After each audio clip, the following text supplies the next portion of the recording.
Friends, ఇప్పుడే అందిన వార్త. ప్రభుత్వంపై తిరుగుబాటు చేసినటువంటి రాష్ట్ర ఉద్యోగులు అంటూ లేటెస్ట్ అప్డేట్ అయితే రావడం జరిగిందండి. సో ఆ వివరాలు ఏంటనేది వీడియోలో తెలుస్తుందా? వీడియోని స్కిప్ చేయకుండా పూర్తిగా చూడండి. కంప్లీట్ ఇన్ఫర్మేషన్ అయితే అర్థమవుతుందండి. మీరు ఇంకెవరైనా సరే మన ఛానల్ సబ్స్క్రైబ్ చేయకుండా వస్తున్నట్లయితే వెంటనే మన ఛానల్ సబ్స్క్రైబ్ చేసుకోండి. ప్రభుత్వం నుంచి వచ్చే లేటెస్ట్ అప్డేట్స్ అన్ని కూడా మీ ఫోన్ నోటిఫికేషన్ రూపంలో అందించడం జరుగుతుందండి.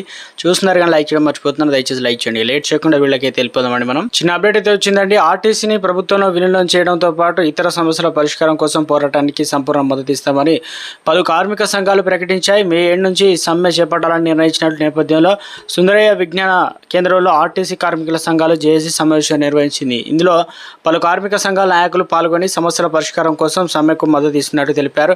ఈ సందర్భంగా ఆర్టీసీ జేఏసీ చైర్మన్ ఈదురు వెంకన్న మాట్లాడారు.